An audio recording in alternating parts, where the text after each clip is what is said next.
So hey everyone, welcome back to another episode of Deep Dive. Crispina and Stephen back with you. What are we talking about today? You know, sometimes the story goes viral and Yep. everybody is talking about it every day for weeks. Okay.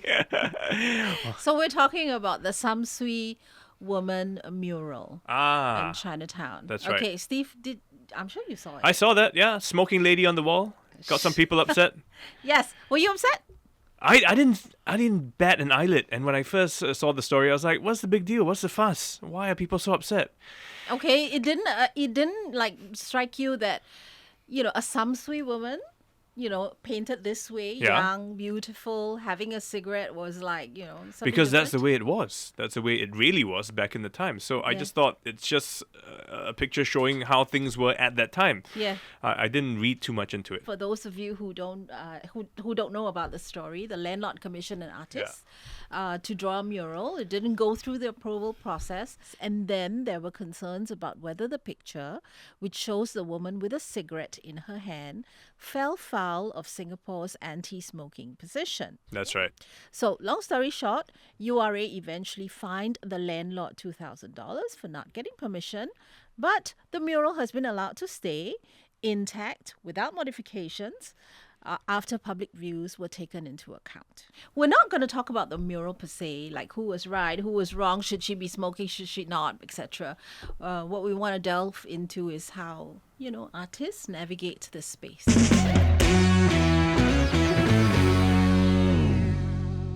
So, Belinda, we'll start with you. You've been painting murals for quite some time. As you were saying, how there's some nuances, local artists. You kind of know where you cannot go, right? Sometimes, some of these boundaries. Tell us more about how you navigate through this, through all of this when coming up with your artwork. Well, usually before we start to do something, we always come up with a proposal based on the client's requirement, like a theme, and then they will approve it. Or they will want me to make some changes, and then I will just redo another draft and then give it to them. So what kind of changes do they usually ask for? Just very minor ones, but most of the time we discuss first, and then they kind of like respect my artistic, talent thing. and your vision, right? They're not gonna Yes, say, and then I always tell them along the way, please allow me or give me the autonomy to maybe just add one or two items as I see fit, as I go along, and as I kind of feel inspired to, you know. Okay. Yeah. And these are the people commissioning the work, right? Yes. So, in other words, they're paying the bill. Yes. Well, I do mostly for government agencies. So that's even like stricter in a way, you know, and go through many levels of approval. Our producer June spoke to another artist, Zul Othman, and he had said that there are a few key stakeholders: URA, the building owner, the landlord, the tenant, even business associations who operate where he is, doing his art.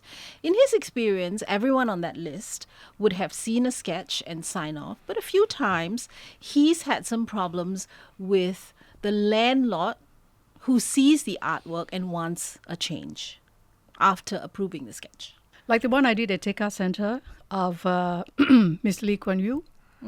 They had to send to MCCY, and it took about 2 months to approve, because it's the first time that a politician's face is been On a exposed mural? on wall. Yes, and after that they even Tekka Center. put up installed a CCTV thereafter. Oh, wow. Why? And just in case it get vandalized or whatever, because that particular area in Little India is very crowded on weekends. And while I was working on the wall, they had to put up a tent to cover me, to cover the entire thing, because they do not want to expose.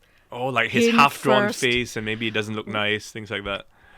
They just don't want the public to be standing around and disturb and stuff. Oh my like that. gosh. So I was That's really interesting. practically in the tent for like almost Yeah. 2 months. Okay, but The word kiasu comes to mind no, here. That's but typical Mr. Lee Singapore, is, he's very special, Yeah, right? but in our anybody history, knowing, so the seeing the artwork being protection- drawn will actually appreciate the process and say, wow, it's coming up nicely, instead of trying to hide it and then one day, surprise! No, because on the Yeah. launch day, they had the minister, Mr. Evanton, to kind of like draw the curtains and unveil it. If it's not not like Mr. Lee Kuan Yew, if it's just, some other general artwork, but usually the process also takes a long time and has many approval stages. I really do not know where and how they do it. Okay. But normally we have to wait for like a few months. Yeah, Audrey, you want to jump in here? Speaking from experience, because LaSalle, we do the Art Walk Little India project, which is together with Singapore Tourism Board, STB, and also the Little India Shopkeepers Association. So yes, there is an approvals process which might take a while because you've got, first of all, building owners need to agree, right? And then it goes through URA, and then in the case of Art Walk, also STB is involved. So there is kind of a but before any mural comes up, of course the proposal is already there. It's goes up to STB. There's that whole approval that kicks in, and then after that you have to make sure that all the stakeholders are okay with everything. So everybody has to, which is why it takes 2 months. You're basically trying to make sure everybody is happy. Which, but I mean, that's the reality in Singapore, right? What would you say? I mean, actually for Tekka, I had to make not just one change, but a few. They had to meet again and then tell me that they wanted there. And after that, they met again and then So do you feel as an artist that sometimes your intent and the final outcome could be quite different? What you had in mind, what you envisioned, and then because of all this, you're like... Ultimately, at the end of it all, when you had it all painted, it belongs to the client and not to you. Yeah.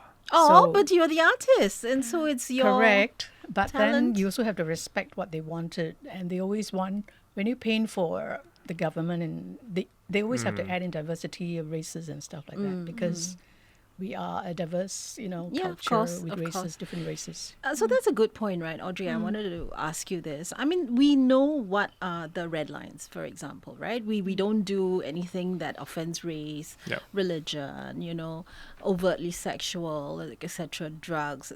So all of these, we know they are red lines, right? Yes. But what about grey areas? So, one would argue, some people do, that the smoking depiction for samsui women, because they used to smoke. Yes. I mean, that was their historical reality, so right? It's realistic, right? So where's the line, right? So how literal do you have to be? Like, can you push, some of these things? It's very contextual, isn't it? It is, and it's always unpredictable. I mean, basically, anytime you put an artwork out in public, there will be responses, and you can't anticipate all the different responses that might come in. But that's right? the whole idea of having the artwork also, right? Exactly. To have responses. But that public conversation is actually, in a way, for me, I feel is a positive side effect of putting art in public, because then it allows people to talk about different opinions, to share different views, and and allows us to also arrive at some kind of a so you're saying civic that consciousness. it's hard to prescribe. You do it first, put it out, and then wait for people to respond. Well, not quite, because I mean, you mentioned we can't. We have certain guidelines, right, which are also prescribed by the law. Yes. Right. So you cannot provoke racial, religious conflict, things like that. Yeah. So it's quite clear those are the lines. And in the case of the smoking samsui woman, it's because of the prescriptions against cigarette advertising. Yeah, it's basically our stand against smoking, right? We Yes. don't want to encourage it in any way. Yeah, But URA said it normalizes smoking. Yeah, right? but isn't it a bit small-minded of us to think that, a painting like that, well, then someone will say, oh, the samsui woman is smoking, now I want to take it up. It's like the overall order or the persona of just focusing on one person. Like the one that I did in Chinatown, I had this called Welcome to Our World. It's actually showing the main person. And then later on, I even painted a samsui smoking right at the corner, Okay. resting. And then Hide another her. one doing different poses and doing different things. Yeah. And they're all living together in a neighborhood. And I even painted 2 smoking coolies. That was in 2011. And is it still up? Yeah. And that was okay. Yeah. No questions asked. Yeah. Okay. So is there it... is So it all room for... depends. So it depends, right? It's how Yes. it's portrayed, Perhaps right? it's And how it's I guess what portrayed. people take away from it. So Yeah. So I mean, we've got other examples. In fact, I think in one of the HDB estates recently, Bayam King, one of the MPs, said, they had this picture of aeroplanes, right, from I think a kids game. Called Ludo, yes. Ludo, yeah. Yeah, in Tampines, yeah. So, I mean, it's a little mural. I'm not sure if you've seen that, but yeah, some resident complained. But then one would think, if we're gonna react to every single, it was just one comment. But that's how it begins, right? Yeah, that's how it begins. So my question is, you can be upset with art. Yeah. You are perfectly at liberty to be upset with art. Where does it cross the line and become unhealthy when you say, I don't like that, take it down? Yeah, I mean, then it get into things like censorship or cancel culture, right? Yeah. And of course, artists are always champion their own rights and of creative expression, right? And I think it's also it's in a way it's also when it comes into public debate, then you have that whole question of who's going to be offended, who's going to be, and is anybody going to cross the line and create really some kind of social conflict? Because it cannot be as simply I like, I don't like. Because we all have things we like or we don't like. But if you took away everything that I don't like, these will be some things that you like, right? Yeah. Yeah. Absolutely. So, do you think that as an artist, you should fight against like people saying, "I don't like the," Art is a very subjective thing, and it's supposed to be interactive when you do it in public. So as you walk along, some people may not like what you draw. Sometimes when I draw and I say, "Why don't you put a dog or a cat?" That is their opinion. Yeah. But I told them, but my client doesn't want animals. So sorry, I can't add them. So you have to be very discreet when you talk to them. And then you'll accept it. Okay, so this brings up another point about public versus, private spaces. Yeah.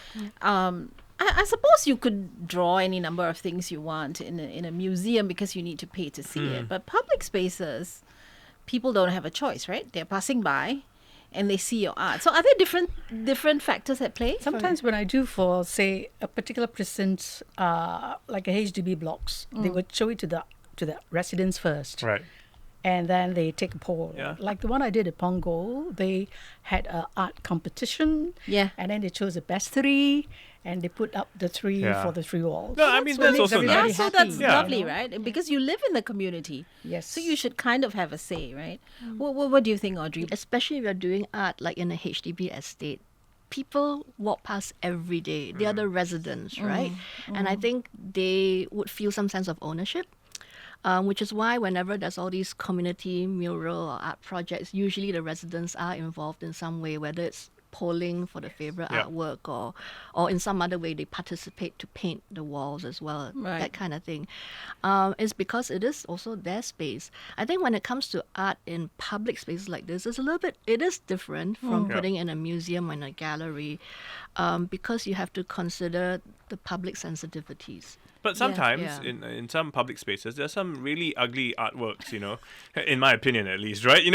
So, but it's still there. And I just figure, okay, somebody else must like it. So, give and take, right? I mean, the question is, like, for example, the airplane thing in Tampines, right? I really liked it.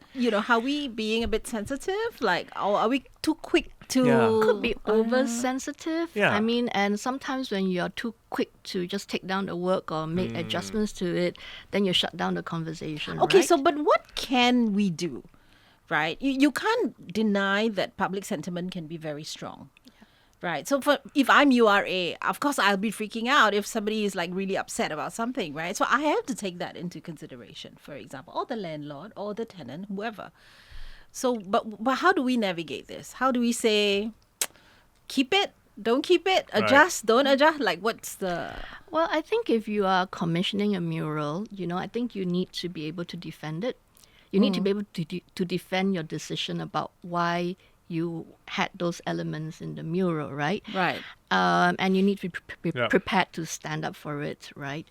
And also listening to, other people's views. And the problem we do have here is that sometimes it just takes one dissenting voice, Loud one. you're a loud one, and then the MP or whoever will make that decision, which I think could be a little bit extreme, right? a bit too reactive. Yeah, a bit too reactive maybe. So in this case, I think because there was this sort of a public discussion, and a lot of people weighed in, including artists, other artists weighed in as well.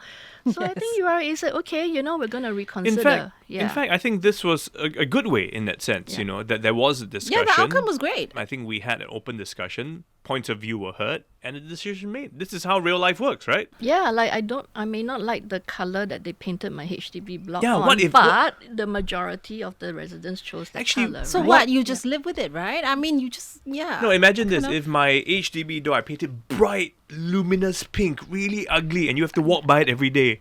I think there was an issue Right. in Cantonese about Yes, them the painting red block, right? But didn't they get the residents to vote on the particular color before they do it? I've They no normally idea. do that every 5 They years. did the vote again, got a different group of residents this time. I just wanted to pick up on the point that you were saying, right? So sometimes it's just one or two people who create quite a fuss. So in the case of Mr. Bay, I mean, they actually went back to the resident to explain to them, okay, this is the design, this is the intention, but they were quite adamant. Yeah, and then the decision maker makes the decision. Yeah. Right? Okay, so I the ball think. is always Yeah. in the court of, The person who pays for decides. it, right? If you're paying for it, you have the final say on whether to change or not to change. But of course, in his case, he wants to hear from his community, the people he's caring for. Yeah. Yeah. And then he can say, well, spoke to you guys and we finally decided on this. Yeah, but that's the remarkable thing about Right? Singapore, right? The MP will actually engage directly with the complainant. with Over that a person. painting because on a wall. elections are Yeah. coming quite Yeah. soon too. Well, yeah, but still, yeah. But there are also lots of other people who had no issue with that Yeah. particular mural, right? Are we sort of coddling our people? We're so sheltered. Every little thing, smoking is bad. Don't show this, don't show that. We keep ourselves so sheltered, so safe within Singapore. Belinda, do you feel as an artist sometimes that we're not? It's hard to push the boundaries because art is supposed to get people thinking, asking questions, and having and good art provoking tends to be thoughts, controversial right? a little Yeah. bit, right? I mean, that's my view. Sometimes when you're painting on a wall and you get people passing by and they say, oh, it's very nice, very nice, very nice, and they like it. So you know that you are going the right direction. Yeah, and the residents will say that they appreciate it and they would want to talk to the MP to want to do more walls around there. But what if they Include- stop you and say, why are you painting this? I don't like it. That is also a discussion where you Touch get to wood, explain so far- why. So far. So far, Right. nobody has. Okay. No. No, but the Because point it's is always that like, for example, if you're painting a heritage wall, right, and they can relate to it because that place demographically, there are a lot of old people, so it brings Okay. that memory. So you have to paint whatever is appropriate for that present that place. I am not painting for myself per se. Firstly, it's because of the passion. Yes, I Yeah. love to create. But secondly, you must put yourselves in the shoes of the people or the person interacting when they look at the wall. How do they feel, Right. So fair point. If you're in a That's a public good point. space, you're painting for the community in that More area. for them. And Yes. whereas if you're going to put it in a museum for your own special exhibition, then you can kind of do whatever you want. Yeah, I guess Right? so. Yeah. Because the definition of public art really is where the artist's imagination, right, dialogues with or interacts with that space in which the art is being put, which includes the environment, the particular features of the environment and the history of the environment, as well as the people who live there. Yeah. So that's what public art is about. And public artists have this really unique position where you're doing your work and people come along and talk to you. Yes. You get immediate And reactions, right? feedback, yeah. Yeah, which is actually in a very kind of a special position for artists like Belinda. Like the museum one I and your did studio. at Holland V. They just gave me the autonomy to add whatever I want on the wall. Yeah. So as I was painting, I said, what should I add on the wall? And then this resident would sit down there and say, oh, you must paint this one, that one, because they know the people and they know the history better than I do. So I just go along with it. I feel like, from this discussion that even artists in Singapore have to be safe and care carefully about being in a safe space so that you don't anger a lot of people. But art Yeah. to me, It's meant to be not so safe. Right? Right? It's meant to be pushing a little bit of the boundaries. You're supposed to, that's how you grow as a society, right? I mean, that's why we enjoy art when we go to London or Paris or whatever and you queue up long hours to, For example, if you asked me to draw nude, I wouldn't do it. Because I just... But don't- that's your choice as an artist. Yeah, Some other artists may say fine. correct. But can you draw that in public? yeah. You can't. The Okay, as a history- Singaporean artist, Belinda, You have to be aware of the boundaries. Just don't overstep. I don't think that many artists that deliberately set out to Yeah. invite controversy, right? But certainly art is important precisely also because it allows us to question the ways that we live.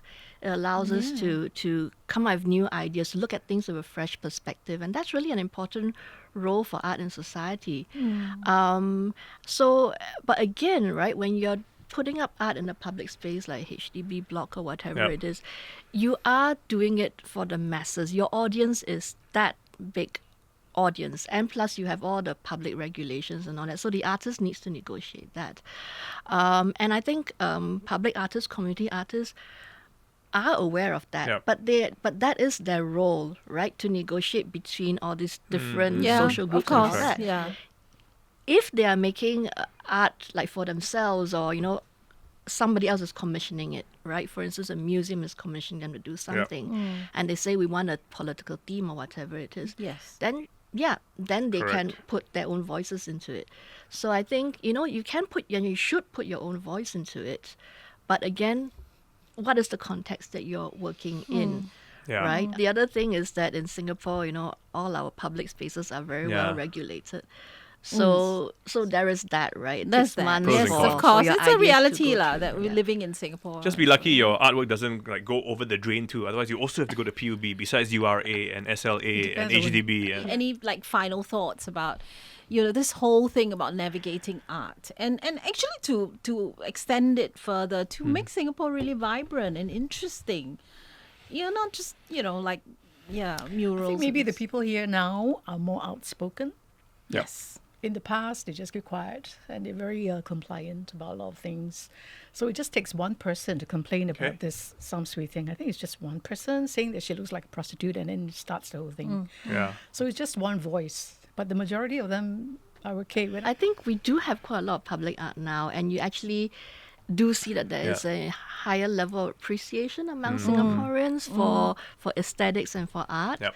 So I think that we can anticipate a lot more public comments about art that the public sees. Yeah. But again, I think maybe we should think about, are we overreacting sometimes to the comments of one or two Yep. people? But social media is what it is, right? Yeah. And Yeah. in whatever case it is, the authorities always need to respond. So that's a reality, and I think our artists are also aware that that's the reality. My take on this is that I think it's really very personal, our reaction to art. But as some commentators have pointed out, are we becoming a kind of group of people who say, I don't like it, so get it out of my face, or change it, Yeah. or insist that. So you cross that line to agreeing to disagree, to insisting that then some action is taken. So for me, that was the tension in this whole Okay. thing. What do you I'm think? more optimistic. I like to think that we've matured a lot as a society, and that I think we should be less afraid to allow people to make their own choices and decision. Our government is very good at taking care of us, but it's time to open up a little bit of those floodgates and to let people make their own choices, because we have evolved and our young people are very educated. They have access to resources all over. Yep. And we can tell the difference between right and wrong to a large extent. Thank you, ladies, for coming, speaking with us. If you have any comments, thoughts on this topic, of course, we'd love to hear from you. This does go out on YouTube, so do share your comments with us as well. And also, if you have ideas for the podcast, just drop us a note as well. Otherwise, a big shout out to the team behind this production: Tiffany Ang, Joanne Chan, Junaini Johari, and Saya Win. Our video editor is Hanida Amin, and our intern is To Yen Yun. Sound mixing is by Ken Delbridge. This is Deep Dive. See you next week. See you Bye for next now. week. Bye.